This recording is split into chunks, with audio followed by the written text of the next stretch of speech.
Të nderuar teleshikues, përshëndetje. Ky është emisioni Fol, e unë jam Merjon Skënde. Sikundër dhe ju kemi lajmëruar pra që në emisionin e parë, emisioni Fol, i dedikohet zërit të qytetarëve, grupeve të interesit, të gjitha tyre që duan të flasin dhe që duan që zëri tyre të dëgjohet. Sot, sikundër shikoni, unë jam në një palestër. Është palestra e cirkut kombëtar. Nga të paktat ambiente që i kanë bërë cirkut kombëtar. Kur vjen këtu, ndjen trishtim, sepse unë, një 47 vjeçar, mbaj mend cirkun e madh, cirkun kombëtar, i cili ka qenë krenaria e fëmijëve të asaj kohe, por deri vonë, deri para një viti, sepse cirku kombëtar është një aset i pazëvendësueshëm. E pra, prej një viti, cirku kombëtar, arena e madhe, shtëpia e cirkut, ajo çadra e famshme ku fëmijët gëzoheshin sa herë që hynin brenda, pra preknin magjinë e cirkut, nuk ndodhet më, është sheshuar, është rrëmadh, sepse cirku ka pushuar se funksionuari si çadër, si institucion, por vazhdon këtu tek palestra. Kjo ka mbetur. Por dhe kjo jo për shumë kohë. Këtu ku jemi ne është projektuar të ndërtohet një pallat shumë katësh, si 10 që po ndërtohen sot në Tiranë. Dhe pakush po mendon se çdo të bëhet me cirkun që sot ndodhet në Udhkryq. Ata që vetëm flasin, që kanë folur gjatë gjithë kohës, që e kanë mbrojtur me çdo mjet dhe mënyrë janë vetëm artistë e cirkut që edhe ata po rrudhen si një pjesë, po ikin jashtë vendit. E një pjesë po ndjekin zanat e tjera. Po pse po ndodh kjo? Pse mbritëm në këtë ditë? Ndjekim një insert të shkurtër, pas themi për ta diskutuar me vetë ata që janë njerëzit e cirkut. Ndjekim insertin.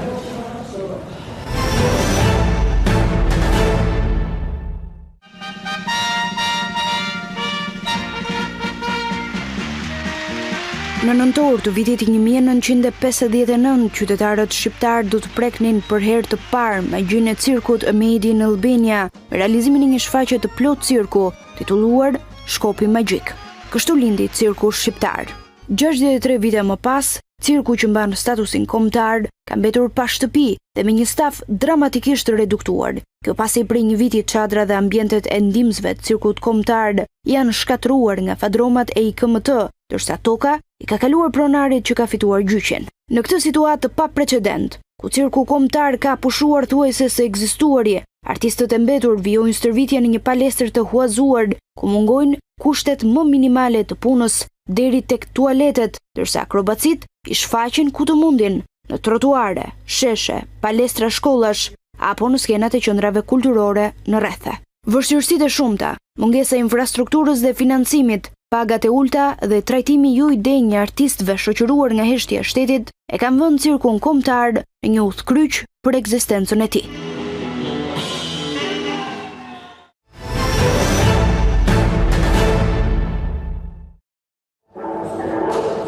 E pra, ky ishte materiali, ishte një materiali përmbledhur. Aty nuk mund të thuhen shumë gjëra që po ndodhin në cirkun. Por ne do t'i mësojmë ato sepse unë fakt kam përzgjedhur një pjesë të trupës cirkut. Pjesa tjetër po vazhdon stërvitjen. Këtu janë, s'kan ku të shkojnë. Këtë qendër kanë dhe fatmirësisht me sa mësova edhe kjo qendër, pra kjo palestër është rikonstruktuar fal zëmërgjësisë një kompanie private. Apo jo, Julian? E pra, Julian Gazazi është drejtues artistik dhe kryetari sindikatës së cirkut. E fillova direkt sepse kur vjen këtu vjen keq. Tani unë jam qytetari i Tiranës, kam 2 fëmijë të vegjël, do doja t'i çoja në cirk. Ku ta gjej cirkun, Julian? E di që nuk është pyetje për ju, po ju kam përballë sepse ministrin e kemi të vështirë ta takojmë. Është një pyetje shumë e vështirë edhe për ne, sepse ne duhet që dhe dëshirojmë të jemi pranë qytetarëve, artdashëve, atij spektatori që ne na ka pas ndjekur çdo javë dhe normalisht ndodhur në këto kushte që jemi sot, e kemi të vështirë të kthejmë një përgjigje se ç'do ndodhi nesër, sepse ne nuk e dimë. Ne po kërkojmë dhe po presim që së shpejti t'i rikthejmë rutinës tonë të përditshme, të japim atë që dimë bëjmë më mirë, artin tonë të cirkut, që nuk është njësoj si tjerat. Duhet thënë që jemi unikal dhe jemi të vetmit, jo vetëm në Shqipëri, por në gjithë Ballkanin. Vetëm shteti shqiptar ka një cirk kombëtar në gjithë Ballkanin dhe ta shikosh cirku në këtë gjendje është për të ardhur keq. Tani të vim tek kushtet. U prish çadra, u prish dhe palestra e madhe. Unë e thash pak më parë, këtu është dora e një subjekti privat. Më shkoqur, ka vënë dorë shteti, çfarë ka ndodhur në një vit me cirkun? Është bërë në një investim? Nuk është puna vetëm tek një vit. Prej vitesh kanë munguar fondet e investimeve. Të paktën që në 2018 dhe deri sot që flasim, fondi investimeve në institucionet cirkokombëtare është 0 lek. Si mund të vazhdohet me 0 lek? Si vazhdon? Është 0 lek dhe rikonstruksioni i këtyre ambienteve ose kthimi në normalitet të këtyre ambienteve thjesht duke qenë se këtu në këto palestre stërviten fëmijë siç po shikoni dhe mbrapa krave të mi, stërviten breza të tërë, të cilët domethënë prej vitesh minimalisht një artist i cirkut i duhet të paktën mbi 10 vite që ai domethënë të bëhet gati për të futur në punë dhe për të vazhduar një karrierë të gjatë. Një nga këto kemi dhe mjeshtrin Agron Mua që e kemi që është dhe pedagog dhe mësuesi i studios cirkut. Kënaqësi që e kemi, sepse me sa dëgjova edhe me sa kemi biseduar kanë hikur mjeshtra nga cirku. Fatikisht kanë hikur dhe po ti pyesësh domethënë shpresën e shohin shumë larg domethënë të rikthimit të cirkut aty ku ishte me mbështetjen e shtetit shqiptar. Por që ne na mban vetëm ky art këtu, domethënë se po të ishte diçka tjetër, asnjëri nga këta persona që sot janë këtu në palestër nuk do qëndronin asnjë ditë në Shqipëri. Okay. E kuptoj. Ta vazhdojmë me profesorin. Profesor, një vit pa shtëpinë tuaj, çfarë do të thotë? Sa ishte shtëpia juaj, ishte shtëpia e shumë fëmijëve, shumë njerëzve që e donin cirkun. Po, në radhë parë unë doja të falenderoj televizorin tuaj për përkushtimin dhe për mbështetjen që na bëni në këto ditë vështira që ka cirku. Faktikisht u bujkoj gjatë që ne jemi në vështirësi si në anën organizative, me shumë probleme. Edhe pa drejtor, madje. Me drejtor të komanduar. Me drejtor të komanduar, një vit me gjithë të artistët e cirkut kanë vazhduar punën e tyre normalisht, nuk e kanë ndërprerë pas 10 minutë punën. Megjithëse kemi një palestër si shikoni tepër modeste, pa shumë degla, por vullneti i zell i artistëve shumë i madh, sidomos i mjeshtrave që janë këtu, edhe këto që kanë ngel si pjesë kanë dalë pensionin e larguar dhe për arsye të ndryshme. Po bën një punë shembullore me brezin e ri që janë këtu që megjithëse cirku është në momente të vështira, një ditë shpresoj që Ministria do të vëjë dorë, do ta ngrejë këtë institucion që ka vlera të jashtëzakonshme, një institucion që është 4 vjetësh si institucion i formuar, që ne prisim të ishim shumë lartë dhe jo të ishim pa kushtet më minimale. Kështu që është mjeshtrat janë të gjithë në krye detyrës. Sa mjeshtra bëheni? Sa mjeshtra? Normalisht duhet të jenë 7 mjeshtra, normalisht. 7 mjeshtra për çdo disiplinë. Sipas profileve që kemi. Por një pjesë kanë ikur. Kështu që bie ngarkesa mjeshtrave të tjerë që janë ngelur, duke kapur dhe ty profile. Sa keni mbetur profesor? Tani janë gati 4 mjeshtra. 4 mjeshtra. Dhe ato kanë marrë gjithë përgjegjësitë e punës, janë vënë përsipër, janë duke bërë një punë shembullore.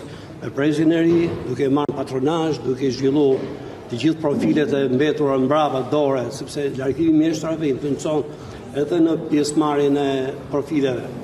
Kështu që është bërë një mobilizim total të gjithë këtyre mjeshtrave, por sido që jetë situata, artistët do vazhdojnë punën, siç e kanë vazhduar, nuk do ta lejnë asnjëherë, do të ndërpresin punën tonë, sepse puna jonë ka vështirësi. Nëse ne dim një farë kohë të shkurtër, ne na krijohet një ecuri mbrapa, detyrohemi që të bëjmë një punë akoma më fort për të arritur atë. Tani ne shpresojmë që nga Ministria të vëjë çik dorë për të krijuar ambientet, se s'po kërkojmë një luks të madh, më minimal, të jetë drejtor, të jetë eroe, të jenë ambientet ndihmëse që si kemi. Nësa puna e do vazhdojë. Ne nuk do lejmë ardhin e cirkuitor si moment që të bjerin tonë. Por patjetër ne duhet të kemi një sallë shfaqje tjetër të cirkut, sepse për të zhvilluar numrat e cirkut duhet një ambient një arenë. Po duhet një arenë ose një godi, nuk ka rëndësi, por të ketë parametrat për të formuar numrat e cirkut. Ku të varen aparaturat, ne nuk mund të shkojmë çdo skenë të bëjmë për shembull artistët e cirkut. Pikërisht është shumë bukur, por problemi se në ambientin ne shkojmë, nuk është ambienti joni për shtatë. Dhe detyrohemi shumë gjëra ne i sumojmë. Sepse pra dini të bëni shumë më tepër nga ajo çka jeni. Cirku ka një karrierë të madhe, thashë, mjeshtrat kanë punuar gjithë në punë. Kështu që na duhet ambienti është në mënyrë urgjente, dhe për këtë unë bëj thirrje ministrisë dhe kushdo tjetër që e dëgjon këto, që kanë dorë për ta ndihmuar cirkun, të vëj dorën nga cirku sa më parë, mos ta lënë deri cirku në nivele, sepse edhe njerëz duke parë që nuk ka mbështetje, krijoj një lloj pasiviteti në punë, fjalën zbehet puna. E kuptoj. Në këtë kërkojmë për edhe një falënderim nga ana juaj për gjithë shtetin për punën tonë. Ju uroj sukses. Faleminderit. Në fakt unë nuk do doja fare të bëja pesimist, por t'i thrasim pak kujtesës, ju keni ngritur zërin shumë herët. Ish drejtori Kiço Londo, madje që në kohën kur ai ka qenë drejtor dhe kjo vare nga Bashkia e Tiranë, ka bërë një deklarat tek ambientet e cirkut që nuk ekziston më, por fatmirësisht ekziston në arkivat tona. Ndjekim çfarë ka thënë Kiço Londo në 2011 dhe mesazhi i ka drejtuar aso kohe qeverisë, gjyqësorit, çdo instancë që cirkut mos ç'bëhet. Ta ndjekim.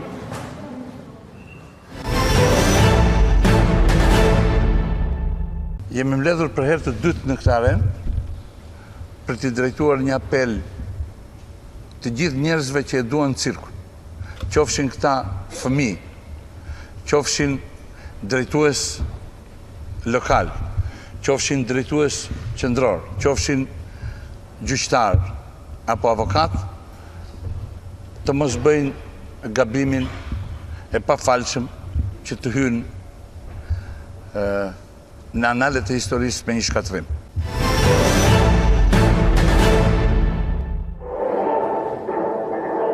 E pra e dëgjuat edhe vetë, ish drejtori Londo ka thënë, bëni kujdes, bëni maksimumin, jepini ose ta mbajmë cirkun, sepse në analet e historisë do shkruhet që ju e shkatruat cirkun, kështu thuaj asë kohe. Po, me gjatë Gjerasi të përshëndes ish drejtorin cirkontar zotin Kiço Londo, sepse ka bërë një punë vërtet dignitoze, futi një kulturë tjetër këtu në cirk edhe msheti cirkun në shumë drejtime. Gjerasi të përshëndes. Ju mirë bëni që përshëndet, po prap tek shkatrimi shkuar. Tani shkatrimi erdhi si pasojë e viteve që njëra pas tjetrës do të njerëzit që drejtojnë lart, janë më të përgjegjshëm dhe secili të bëj punën e vet. Se do të bëj patjetër, çdo një po të di që ta ndjej artin, ashtu siç ne vazhdojmë punën këtu pa ndërprerje, siç e theksova dhe pa kushtet e duhura, ne prapë vazhdojmë punën, jemi gati dalim çfarë. Po problemi çfarë do bëjmë, do na ndihmojmë? Le të shpresoj më të mirë, profesor. Unë sa hyra sa të dash dorën, merrdi një pyetje dhe dua një përgjigje shumë sinqert. Çfarë ndjeve në momentin kur tu shëm ajo shtëpia? Ti ke qenë që në kohën e super karrierës së cirkut, vitet 80 kapi kulmin cirku, apo? Në 74 jam profesionist dhe mbaj mend ditët më të arta të cirkut, ato shpërthime të mëdha. Kur kanë qenë ato? Çadra. Po? Shpërthime më të mëdha që arritëm në fillim çadra, si ishim mësuar në ambientet vogla për skena, në dukla e vogël. Në e madhe çadra, por shumë shpejt kur zhvilluan profilet, numrat e ajrit, pedanat, e susta, numrat e tjera akrobatik, në duk çadra e vogël, thënë duhet çadra më të madhe, deri aty arriti. Dhe kjo ishte si sa e punës madhe të gjithë artistëve me përkushtimin që patën.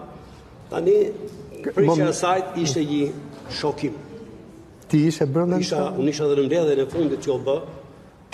Edhe ngelëm zgjënjur me thonë drejt se shpresonin që nuk do të prishej. Sado që thoni do prishej, ne prapë nuk e besonin.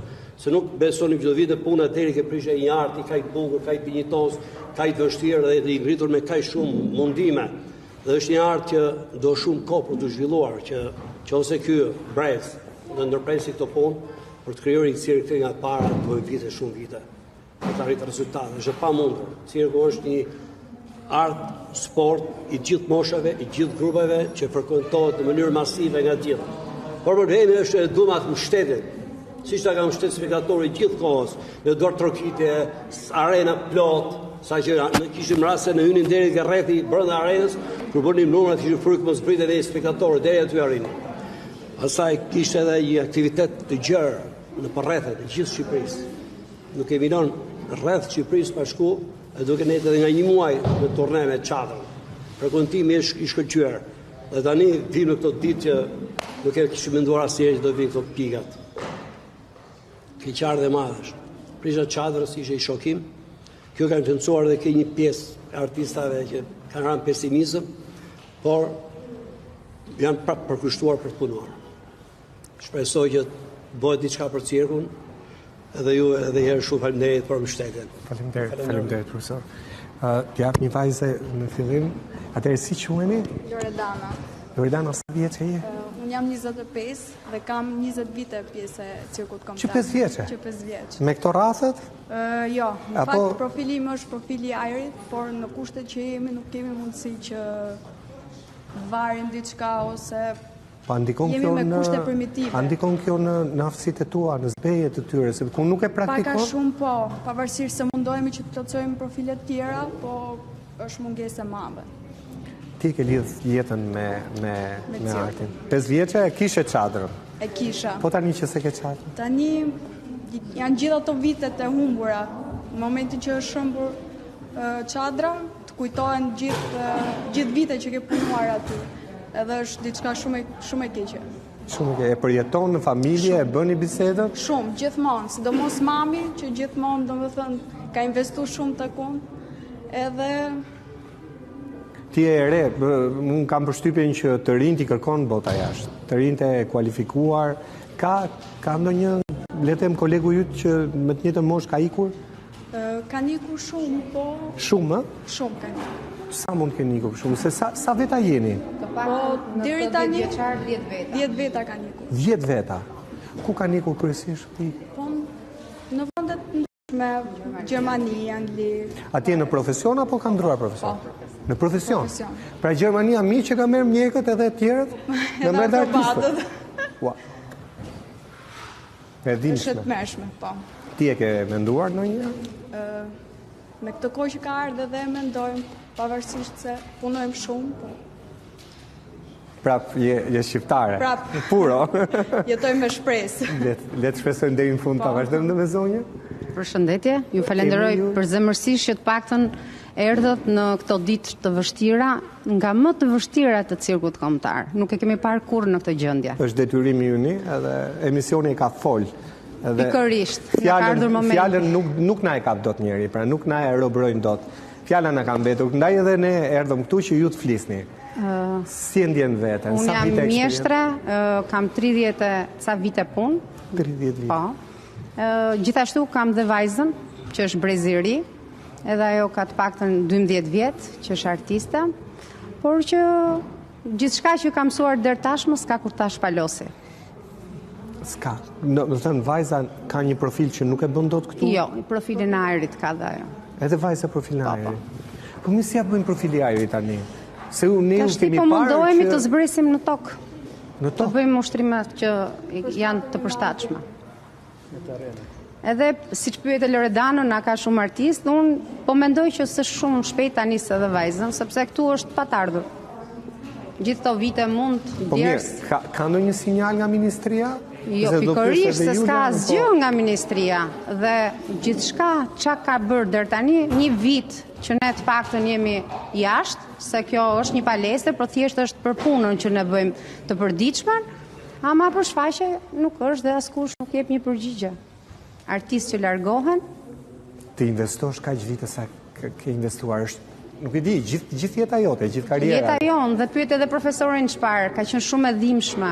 Domethënë, ka qenë një nga ditët më të vështira tonat, edhe kur e kujtojmë na mbushen syt me lot. Se kemi një jetë këtu. Ju shpresua deri në minutë fundit. Shpresuam dhe thonim që jo, ne madje atë ditë kemi qenë duke bërë shfaqje dhe fëmijët i kanë nxjerrur përparimi për jashtë. E kanë ndaluar shfaqjen dhe ato 65 vite të cirkut u shkrin në 60 minuta. E çmontuan çadrën në 60 minuta. E dhimbshme. Kështu që pa ju gjetur një shtëpi tjetër. Absolutisht. Dhe kjo ka vite që flitet, nuk është momentale. Absolutisht, ne e thamë që në 2011 që ishte një zë, po ka dhe më Dhe herë. nuk kanë dashur ta bëjnë, sepse për gjithë këto vite do ishte bërë diçka. Do ta diskutoj me Julianin pak më vonë, pastaj edhe me detaje, si mbritëm këtu, po mua më ngacmon një lajm që ka dalë në media. Është e vërtetë që këtu nuk ka banjo, këtu ku jemi ne? Sigurisht është e vërtetë, ja. Pyeti ke fëmijët. Ne stërvisim fëmijët dhe normalisht aktiviteti fizik të bën edhe sforcime, kështu që ndërkohë dalin për jashtë, i presim prindrit, i shoqërojnë në lokal edhe i sillim sërish brenda. Si mund punosh pa banjo? Si? E din ata që e prishën. Din ata që e prishën. Ne nuk kemi fjalë. Ne kështu kemi vazhduar, ne po vazhdojmë punojmë, por që pa tualeta. Do mandrimi jo. Po kundrojnë. Ja, mbulojmë njëri tjetrin kështu anash. E trisht. Garderobë flitet më. As bëhet fjalë fare. As ujë për të larë duart.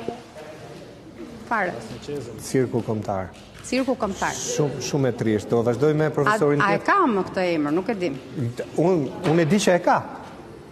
Madje është dhe diçka tjetër e trisht. Para se të kaloj tek profesori, se më kujtohet diçka.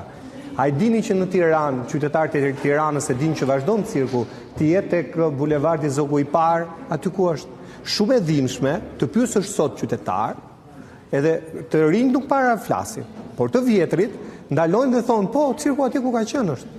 Ja ta ndjekim. Ndjekim insertin se si thonë qytetarët. Ne i kemi pyetur në rrugët e Tiranës, ata thonë që cirku ndodhet atje ku ka qenë, por pak atje ka vetëm rënoja. Ndjekim insertin.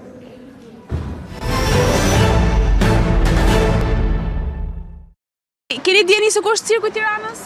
Ku ka qenë e di, po ku është tani momentit, që s'ja djeni. Keni djeni se ku është cirku i Tiranës? Pa tjetër që kemi.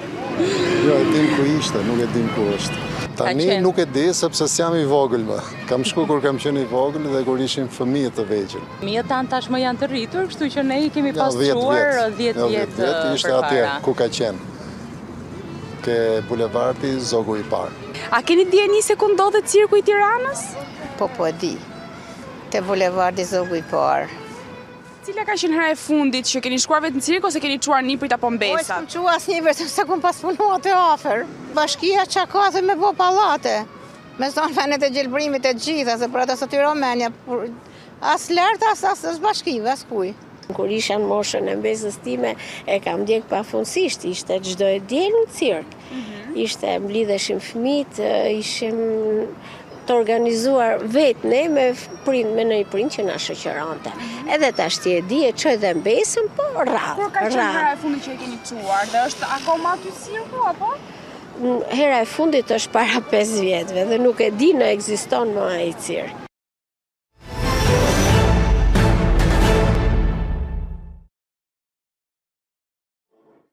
E pra, ato që thonë qytetarët janë trishta, deklaratat të tyre, sepse një pjesë e mirë din që vazhdon të jetë aty ku ka qenë, por nuk është aty ku ka qenë.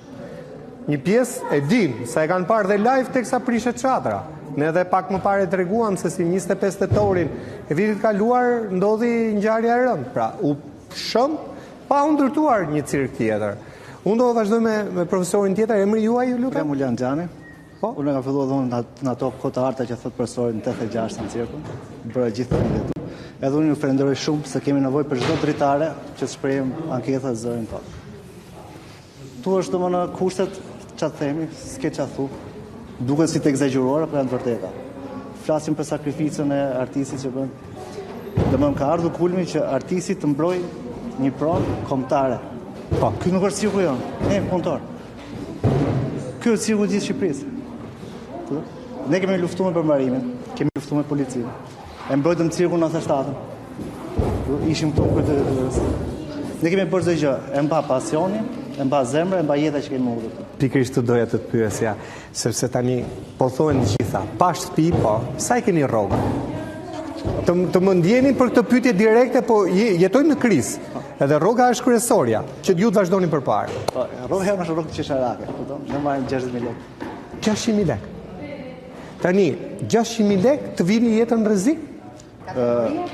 Kategoria? Ka dhe më poshtë, këto. Ka dhe më poshtë.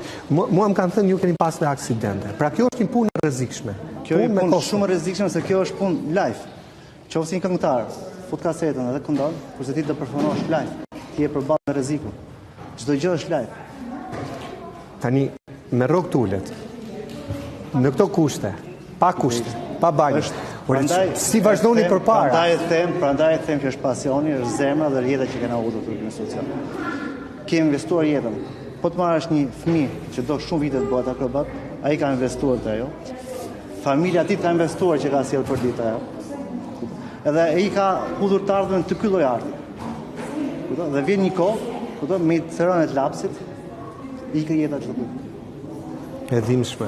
E dhimbshme ta dëgjojmë tek një njeri që ne presim që të servis brezat, E breza të stërvisin breza e kështu cirku të rritet, jo të zvoglohet. Jo, cirku këtu ka ardhë, jo në zvoglim, po tu ka ardhë, nuk du ta qis nga goja, nuk du ta qis nga goja, po du të shkatrim total. Tu ka mene vetëm shkatroj, asgjë tjetër. Qoftë se do të marrësh, se si shkatrohet një art, ajte cirku kombëtar dhe e ke këtu. Si shkatrohet një art? Në kulmin e ti sa veta ka pas cirku? Di që ka pas shumë, në kulmin e ti. Po cirku ka qenë 120 veta? 120 veta. Po sot? Shqipe që 25 veta ka janë gjithë. Pra kjo dhoma këtu? Ka që është cirku? Ka që presim ne nesër edhe nëse bëhet çadra, marim rastin më të mirë, nesër del një investitor, si që është ky zotëria që ju ka bërë rregullimin, jo shteti, se shteti për një vit s'ka gjetë vendin akoma, dhe ju ndërton. Me 25 veta do vini shfaqje? Apo do I kërkojmë publikut që të pres 20 vite sa të bëjmë? Ka dhe problem tjetër, se këtu artistët që kanë ikur, vendet e punës janë. Thjesht do të futën punë artistë të ri. Po a ka artistë të ri? Nëse I duan. Ka, se janë artistë të ri pas të vitë. Ja kur është goca vogël. Shumë bukur, shumë mirë. Të bëjnë që këtu janë. Thjesht nuk du të bëjnë punën si që duhet. Se me aftën bëjnë punën si që duhet dhe cirku ecën më parë. Jo nga ana jona. Qa do të thotë ta bëjmë punën si që duhet? Qeveria do të bëjë punën si që duhet. Që janë me pika. 1, 2, 3 që ti kuptoj edhe qeveria. Ajo I ka kuptuar, po që... Me pika. Duhet ambient I ri. Duhet çadra e re. Duhet një menaxhim I mirë. Duhet të jenë njerëzit në krye, kënë njerëz, jo kafsh. Edhe kaq ka nevojë. Edhe financim, normal. Po, edhe financimi që është kryesor. Edhe financimi. Ta kaloj mikrofonin, falenderoj shumë. Si quhesh? Unë quhem Sona Basko. Sa vjeç je? Unë jam 12 vjeçë. Sa vjeç ke filluar të performosh? Po thuaj se kam 5 vite që ushtrohem në cirkun kombëtar. Kur erdhën ato makinat e mëdha, ku ishe ti? Ishe në prova, ku ishe? Po, ishe duke ushtruar. U trembe kur pe gjithë ata njerëz që... Në fillim u tremba. U trembe. Po kur ta prishën çadrën, çfarë ndjeve? Pastaj fillova pak qaja, sepse ishte diçka... Fillove qaja? Po. Ishit shumë në klasë? Ishit gjithë klasa? Po, jemi shumë fëmijë që ushtrohemi për ditë. E ke me pasion, e do cirku? Po, e kam shumë qef. Kushta ka, le të themi, të ka udhëzuar që të bëhesh? Po, babi im ka qenë në gjimnaz. Gjimnastik, më fal. Gjimnast? Po, edhe më ka dhënë si ndihme që të futesh në cirk. Në cirk. Po tani që s'ke prape këtë njëtin pasion, që se ke më çadrën, që s'ke ku të dalësh. Pasioni ndonjëherë nuk ndahet. Thjesht, domethënë duhet të ushtrohesh që të arrish atë që do. Të falenderoj. Falenderoj musu dekurajo. Ja. Shpresojmë tek më e mira. Faleminderit. Edhe ky emision në fokus ka që të na dëgjoj dikush, na dëgjoj pse jo dhe kryeministri dhe le të themi t'i vëj pikat mbi I, sepse në fund ditës cirku është I gjithëve. Edhe është unikal, apo jo, s'ka mbet në cirk tjetër. Ka mbet në cirk tjetër në Shqipëri? Në Ballkan I vetmi. I vetmi cirk kombëtar. Okej, do kalojmë pak tek Juliani, sepse tani do I kapim gjërat pak më Gjusë se deri tani si ishte seriozisht, tani ishte shumë seriozisht, sepse në fund ditës cirku është I juaj, është I të gjithëve. Por tani të marrim vesh si mbritëm në këtë ditë. Si mbritëm tek fakti që ju nuk keni më shtëpi.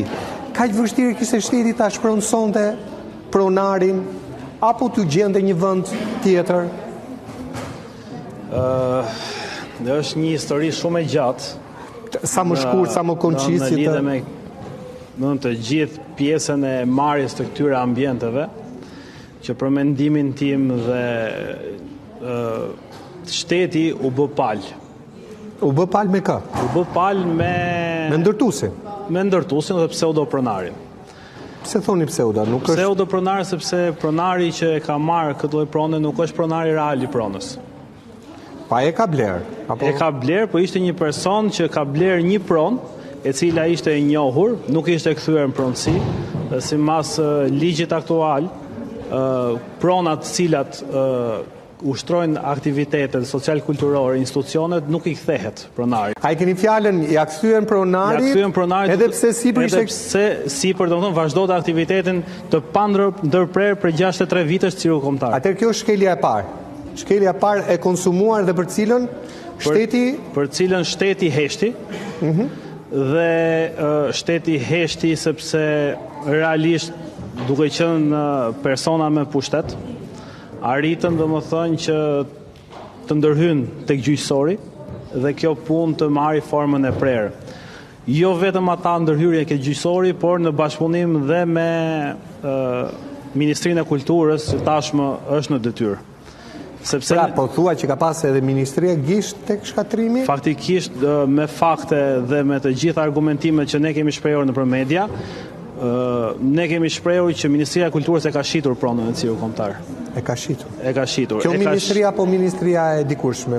Kjo ministri, sepse po flasim, kemi një vit që jemi sot pa çadër. Me vërtet ne këto problematika i kemi pasur prej vitesh, por që deri në këto momente nuk e ka arritur dot as pronari dhe as zyrat e përmbarimit që ta marrin si pronë, sepse Ministria e Kulturës nuk i ka lejuar dhe i ka dalë ballë. Por, domethënë, prej një viti Ministria e Kulturës as nuk e erdhi ditën, domethënë që ishte bërë një oftimi, as nuk është paraqitur në seanca gjyqësore, as nuk u ankimu vendimi gjyqësor që është i shkallës parë dhe mori formën e prerë, dhe kjo është qesharake, se një vendim gjykate, domethënë që është e drejtë kushtetuese për t'u ankimuar, nuk u ankimua nga zyrtarët e Ministrisë Kulturës, me në krye ish titullarin e Cirkut Kombëtar që e sollën enkas në detyrë vetëm për këtë shkatrim të cirkut. Emri i tij? Emri i tij tashmë dihet në çdo media, ne kemi paditur edhe në KLSH, është zoti Liran Gjini. Ai mban të gjithë faturën dhe ai mban. Ai nuk kishte asnjë lidhje me cirkun, ai ishte një person partijak, i cilën e sollën dhe sa u shkatru cirku e lirua nga detyra. Kishte ardhur vetëm me këtë mision? Kishte ardhur me misionin për të mbajtur të fshetë vendimin e gjykatës mos me lejuar Ministrinë e Kulturës ta ankimonte. E kuptova, e kam shumë qartë. Në fakt ministria thot një tjetër version. Besoj keni dëgjuar, ka dalë disa herë. Ne thotë gjetëm në fazën terminale, në fazën fundore të vendimit gjykatës. Thot ajo, në ato daljet e pakta publike që ka folur për cirkun. Ndikim se çfarë ka thënë ministrja Margariti kur është pyetur nga gazetarët kryeministrisë pas një mbledhje të qeverisë, është pyetur enkas për cirkun. Ndjekim se çfarë thot ajo.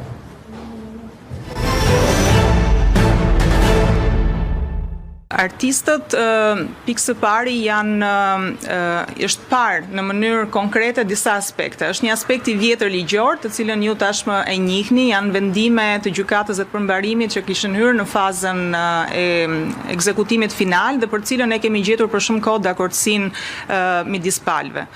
Aktualisht ne jemi duke punuar si për një plan afat shkurtër dhe afat gjatë. Në planin afat shkurtër kemi akomoduar për stërvitje artistët në palestrën e një shkolle afër cirkut dhe në planin afat gjatë, ashtu siç kemi bërë dhe për polin e ri të qendrës kulturore për fëmijë, kemi nisur dialogimin me Bashkinë e Tiranës dhe duam të gjejmë hapësirën e përshtatshme për polin e ri të Cirkut Kombëtar. Jemi në kontakt vazhdueshëm të përditshëm dhe me sindikatën, e cila në fakt e ka shprehur edhe në intervistat e tyre qartazi në mënyrë pozitive qëndrimin e Ministrisë së Kulturës.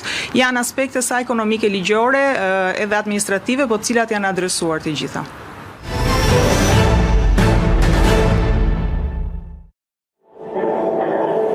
Kjo ishte deklarata e ministres, ajo tha se nuk ishin çfarë t'i bënin. Pra ishte në rrugën fundore, ne nuk ishim çfarë t'i bënin, ama ju kemi strehuar në palestër shkolle. Si ishte kjo punë e palestrës? Ajo punë e palestrës është një si tip barcalete fantazëm. Është shkuan në një palestër shkolle që ne kemi këtu afër, që është e gjimnazit Sinan Tafaj, së bashku me nënkretarin e bashkisë, duke bërë një marrëveshje paraprake, Ministria e Kulturës me shkollën, që ne ta përdornim këtë palestrë mbazite për stërvitjen e këtyre fëmijëve. Po ne nuk kishim nevojë, domethënë, të një palestrë shkolle për stërvitjen e këtyre fëmijëve, sepse ne palestrën e kishim aktualisht.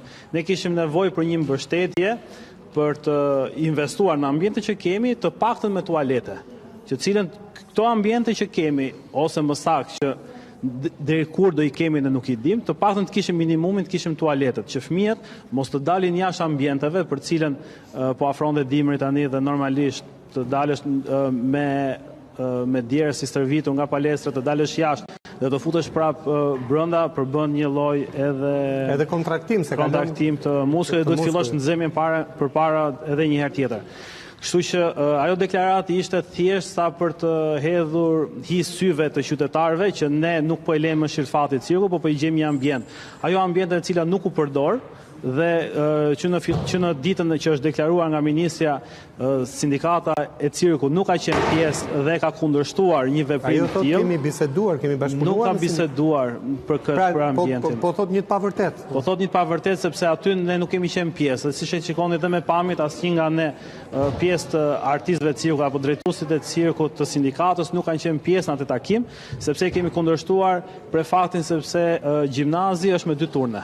Tani kur ju nuk keni qenë pjesë, kush ka qenë pjesë? Me kë ka biseduar ministri? Me ish drejtorit e cirkut, me atë person që e solli vetë për këtë qëllim, mori disa me urdhër drejtorit disa nga punojësit, domethënë thjesht sepse vite ministrja, disa nga pjesa administratës, po dhe disa artistë, domethënë që ju përgjigjen titullarit thjesht për ta reklamuar si diçka, domethënë që po i vite në ndihmë cirkut. Por që realisht të marrësh veglat e cirkut, të shkosh në një palestër shkolle, ndërkohë që ata po japin mësim atje sepse ushtrojnë aktivitetin dhe si do bënim ne prova atje. Kështu që ajo ishte diçka, domethënë thjesht për të largur gojën, që ne po e mbështesim cirkun, por që realisht nga ai moment deri sot ne nuk kemi marrë asnjë përgjigje se çfarë do ndodhi me cirkun. Tani po më gacmon prap ajo deklarata e ministres, më saktë po vjen një fjalë që ajo tha për ta shtruar edhe për çështje diskutimi. Ajo tha që ne po negociojmë me bashkinë që në zonat e reja që po ndërtohen në kuadër edhe të ristrukturimit apo të ndërtimit të lagjeve të reja të tërmetit, të gjen edhe një hapësirë për ju. Në dijenin time, unë kam edhe një hartë. Në vitin 2013, qeveria Berisha ju ka dhënë një tokë që ndodhet te diga e liçenit. Do kërkoj nga regjia që të vendos pikërisht hartën ku ndodhet toka e premtuar për të bërë cirk. Pra dije që ju do iknit që këtej, edhe qeveria para Rence, le themi kishte bërë një lloj ujdie me ndërtuesin. Ku është kjo tokë tani? Kush e mori këtë tokë? Në 2013-ën, cirku kombëtar, duke qenë se qeveria e saj kohe e ditë problematikën që ne kishim prej vitesh, domethënë me proceset gjyqësore, arriti që t'i gjej një truall tjetër për 2400 metrash, cirkull kombëtar, dhe me VKM-n e asaj kohe, kjo pronë ju kalua Ministrisë Kulturës për ndërtimin e cirkull kombëtar. Pra, e keni fjalën tek ai parkingu që ndodhet përpara kalçetove në krah pishinave. Në krah pishinave, pra, mund të hyrje pishinave që ndodhet ai parkingu i madh, ëh? Aty do vendosë edhe cirku. Po. Pse nuk u vendos cirku?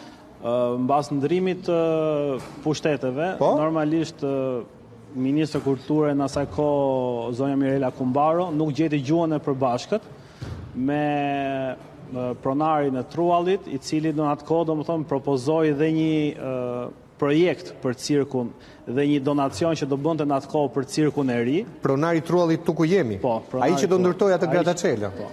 Okay. Ai në atë kohë ishte dashamirës ndaj cirkut, edhe pse në atë kohë domethënë quante veten pronar të kësaj prone. Pronari është Astrid Velie? Po. Astrid Velie. Dhe normalisht ai në atë kohë ishte dashamirës ndaj cirkut dhe bëri një donacion të një projekti të cirkut, i cili dhe do e financonte në vlerë monetare së bashku me qeverinë shqiptare, por që Ministria e Kulturës në atë kohë nuk gjeti një gjuhë përbashkët. Po çfarë gjuhet përbashkët? Ai po ofron parat për të bërë një cirk. Nuk e pranoi, më duket, Ministria e Kulturës në atë kohë. Pranoi gjyqi. Pranoi, domethënë që ky pronar ta fitoi çështje në gjykat dhe përveç kësaj ky pronar t'i marri shtetit shqiptar rreth 750.000 euro dëm shpërblim për zaptim të padrejtë. Pra, në vend që të gjendej një ujdi, po thoni ju, pra, gjithmonë po bëj deduksion asaj që po thoni, në vend gjendej një ujdi, ju të vendoseshit tek diga e liçenit në një vend që tani është vërë vend elitar, sepse ka pishina, ka njësi sportive, dhe shumë mirë, aty ka edhe një xhiro shumë të madhe, pra njerëz që mund vinin shumë mirë dhe ta frekuentonin. Në vend që të financonte dhe cirkun e ri, zgjodhi rrugën të humbas gjyqin, të humbas dhe 700.000 euro. Kjo është. Faktet këto tregojnë. Kjo është. Këto tregojnë sepse janë me letra, janë me vendime gjykate për të cilën e dëshmojnë këtë realitet, edhe pse është i hidhur. Dhe në 2018-ën Ministria e Kulturës në bashkëpunim me Bashkinë e Tiranës patën një plan të fshehur ku cirkut kombëtar donin t'i hiqnin statusin. Donin ta kthenin përsëri në cirk të Tiranës dhe paralelisht pronën që kishte Ministria e Kulturës për ndërtimin e cirkut kombëtar ja kaloi po me një VKM tjetër Bashkisë Tiranës, por që ende dhe sot që po flasim, Bashkia e Tiranës e ka këtë pronë me emërtesën Ushtrimin e aktivitetit social kulturor Cirku i Tiranës. Pra, Bashkia ka marrë tokën e cirkut kombëtar të tjetërsuar Cirku i Tiranës, kur nuk ka cirk. Kur nuk ka cirk Tirana, është i vetmi është cirku kombëtar, por që në atë kohë nuk arriti qëllimit për të kaluar cirku i Tiranës, dhe sot Bashkia e Tiranës e ka kthyer në një parking, siç e pat edhe në pamjet, po, në pamjet që ishte, është një parking. Dhe unë i bëj një pyetje kujdo qoftë, si qytetarëve, ardhasëve, po edhe shtetit shqiptar dhe Ministrisë Kulturës, a është më e rëndësishme që një ambient i tillë të përdoret për një parking, apo të ushtroj një aktivitet, një institucion kombëtar me një histori prej 63 vitesh, që ne nuk jemi, ne jemi një ardh që ne luajmë me trupin ton. Ne nuk është se jemi punojës administrate që ne ulemi në zyrë dhe thjesht përpilojmë një shkresë, apo dërgojmë një post, apo presim një shkresë. Kështu që domethënë për një investim kaq të madh që secili nga ne po bën për artin e cirkut, besoj se secili do nga qytetarët që po na dëgjon tani, do duhet domethënë ta mendoj që është një krim i vërtet kjo që po i bëhet cirku kombëtar. E dhimbshme ta dëgjojmë nga goja e artistëve. Do kaloj tek një artist i ri, unë ju quaj artist, ju jeni akrobat, po unë artist ju quaj, sepse ju performoni dhe bëni një diçka që njerëzit normal nuk e bëjnë dot. Edhe një diçka me rrezik tjetër. Sa vjeç je dhe si të quaj? Atë jam Gerald Çima, 27 vjeç dhe kam rreth tani më duhet bëj llogaritës, pse u bën shumë vite. U bën shumë vite, diku rreth 18 vite që kam shkel për herë të parë këtu në këtë palestër ku jemi sot. Para 18 vitesh. 9 vjeç, apo jo? 9 vjeç dhe për 12 vitesh tashmë jam pjesë e trupës së cirku kombëtar që ushtrojmë aktivitetet. Ku po ju ushtroni aktivitetet tani që s'ka çfarë? Tani që përpara një viti në rrugë që përpara një viti ne kemi pas gjithmonë çadrën e cirkut ku ushtrohen aktivitetet dhe ka pas interes të jashtëzakonshëm. Premiera, shfaqje, pa fund aktivitete. Nuk ishte javë pa 3-4 aktivitete, ishte gjë normale, 3 aktivitete, 4 aktivitete. Po i kemi edhe pamjet, mundi vendosë regjia her pas here pamjet e aktiviteteve. Ndërsa sot përpiqemi jashtëzakonisht shumë gjithë artistët që jemi që këto shfaqje me këtë ambient që ne nuk e disponojmë më, ta ushtrojmë në qytetet të Shqipërisë. Domethënë, kujdo bashkie që shfaq interesin për të sponsorizuar qoftë transportin, qoftë një dietë diçka, ne jemi aty në çdo qytet për ta dhënë të shfaqet cirku kombëtar për ardhashtit e qyteteve të tjera jashtë Tiranës. Përveç organizimeve që bëhen në Tiranë, ku ne jemi të pranishëm në çfarëdo lloj organizimi qoftë i Tiranës. Okej, po ai quhet cirk rruga. Ai nuk është më cirk kombëtar. Nuk është më cirk kombëtar, nuk është më cirk kombëtar. Cirku kombëtar është, do thotë artistët janë aty. Absolutisht, nuk ju heq status janë aty. Unë jam me ju. Ne jemi aty sepse nuk kemi më. Por unë do të thosha që kur ju shoh që të performoni në rrugë, të më falni që heq një paralele, nuk është paralele e gjetur, po me dhimbje e them këtë. Para disa vitesh kam bërë në kulmin e pandemisë kam bërë një kronik me një medium tjetër, ku një kubaneza kolumbian vinte me një biciklet, dilte tek semafori dhe me disa birila bënte numra akrobacia. Edhe unë e konsiderova atë një akrobat shëtitër. Cirku i rrugës. Në nivel shumë i lartë. Në një karierë shumë të madhe dhe bëni numra paktën nga ata që kur kam qenë fëmijë. Noni ju do të ishit rritur, ju do të vogloheni. Ajo që unë po them është që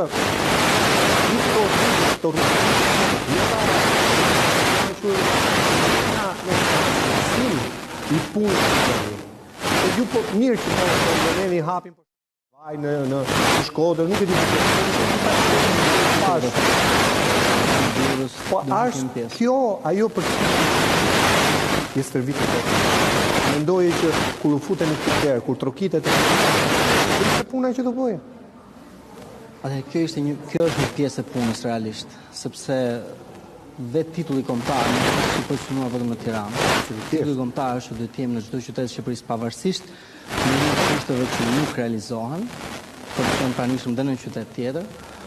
Po ne këtë hapësirë monumentale që nuk disponojmë një ambient, domethënë të shfaqjet që bëjmë në për organizime të ndryshme që bëhen në Tiranë, bëhen vetëm për të faktin për t'i adresuar publikut që vjen na shikojë, t'i themi që ne do të jemi gjithmonë pranishëm dhe do përpiqemi maksimalisht dhe jemi këtu, ne ekzistojmë, ne nuk do hikim.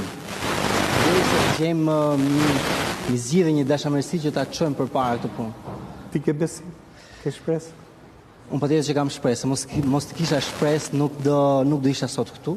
Më bëhet qefi shumë. Patjetër që kam shpresë dhe prandaj jam bashkë me kolegët çdo ditë në punë dhe në çdo moment që ka një aktivitet për qenë pranishëm aty dhe për ta treguar zërin tonë me forcë që cirku është këtu dhe cirku do të jetë, sepse janë këta artistë nga mbrapa që bëjnë një punë kolosale gjatë gjithë kohës për t'i dhënë artin e bukur cirkut njerëzve.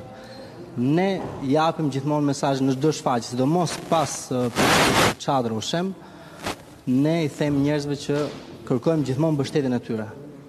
Mbështetjen e tyre që ata të na kërkojnë, sepse ne jemi gjithmonë. Në rast se njerëzit na kërkojnë, jemi gjithmonë. Ne këtu po vëmë në qytete ndryshme të Shqipërisë që ata realisht na kërkojnë. Na kërkojnë sepse mbushet sallat plot, sallat e teatrit, sallat e sheshit mbushen plot me mbi 300, 500, ka raste edhe 600, 700 persona që mblidhen në shesh për të parë një shfaqje cirku. Që thotë interesi është i madh. Thjesht nuk është një vije mesme nga njerëzit më lart që këtë punë ta çojmë përpara. Le të shpresojmë që fjalët e tua të bien në veshjen e duhur, edhe të mos përsërisim të njëjtat fjalë edhe mbas 10 vitesh, se pastaj do të na dënoj historia, do na dënoj si popull që nuk ditëm ta mbajmë cirkun, atëherë kur ai ishte edhe mund të mbajë. Dhe le të shpresojmë tek më e mira. Shpresojmë tek më e mira, por do të them që në rast se bëhet, do jenë nga pas një trup shumë e madhe që do performojë. Le të shpresojmë më të mirë. Shpresojmë. Nuk e di, profesoresha do na pranoj, ti bëj një pyetje profesoresha, një pyetje të shkurtër, jemi në fund. Profesoresha, je shumë e zënë, të kërkoj shumë ndjes. Puna e jote e palodhur me fëmijët, ne jemi në fund të emisionit. Zërë se ke kryeministrin përpara, sepse ju jeni grup interesi, jeni njerëz të artit, i keni dhënë jetën cirkut, dhe do doja që përmes këtij mikrofoni, përmes MC në televizion, ti çosh një mesazh kryeministrit që kjo situatë të ndryshojë në harkun më të shpejt mundshëm, pra kohor. Unë kërkoj nga kryeministri, meqense ka qenë ministër i kulturës edhe është vetë artist, në mënyrën më të shpejt këtij cirku me kaq vite stërvitje dhe shfaqje në çdo vend të Shqipërisë edhe jashtë, të bëhet pamundurën të caktojë një tokë ku të ngrihet një çadër e cirkut. Të paktën edhe me çadër, nëse nuk për momentin, meqense janë kushtet kështu të vështira, vetëm të ngri një çadër edhe një palestër për këtë artist që kanë vinë që 6 vjeç, edhe janë bërë 17-18 dhe ikin shkëputen nga cirku, edhe vazhdojnë shkollat edhe ikin fare, edhe nuk ka artist. Tani këto vinë në kushte shumë të vështira. Në mënyrën më të shpejt të caktojë një tokë edhe ky cirk të ngrihet përsëri. Le të shpresojmë tek më mira. Faleminderit. E pra të nderuar miq, u thanë shumë gjëra, një pjesë e vogël dieshi. Shumë gjëra u thanë troç. Artistët folën troç, më troç se kaq nuk ka ku të shkojë. Tani topi i mbetet qeverisë. Ajo i ka parat, ajo i ka politikat, i mbetet ministres. Fatkeqësisht artistët thonë që dera e ministrisë ka qëndruar mbyllur deri tani. Edhe faktet janë kokë forte. Ka një vit nga ajo deklarate e ministres kulturës dhe asgjë s'është bërë. Nuk ka një vend ku të ndërtohet çadra, edhe pse një vend të tillë e ka caktuar qeveria para Rençe që në 2013. Unë bashkohem me artistët sepse në fund të ditës gazetari qytetar është ai njeriu i thjeshtë i cili shkon dhe frekuenton teatrin e operas, teatrin kombëtar që nuk e kemi. Tani nuk kemi as cirkun, cirku është këtu. Teatrin e kukullave nuk e kemi. Pra, janë gjëra të mëdha të cilat duhet një orë më parë. Janë asete kombëtare, cirku është aset kombëtar. dhe që nesër historia, dhe unë po bashkohem me deklaratën e Zotit London para 11 vitesh, që nesër historia të mos na tregoj me gisht që e shkatruam cirkun bashkarisht, kuptohet qeveria e para, sa ju i ka lekë, duhet sot e sa më shpejt të merren hapa, të merren masa, të gjendet toka, të gjendet buxhet, se në fund të ditës nuk kërkohet aq shumë para, mjafton 1 kilometër rrugë të lihet dhe mund bëhen 10 cirqe, jo një cirk. Ky është emisioni fol. Takimi i radhës do të jetë të mërkurën tjetër, në të njëjtën orë, nga unë Erion Skëndaj, kalofshi sa më mirë.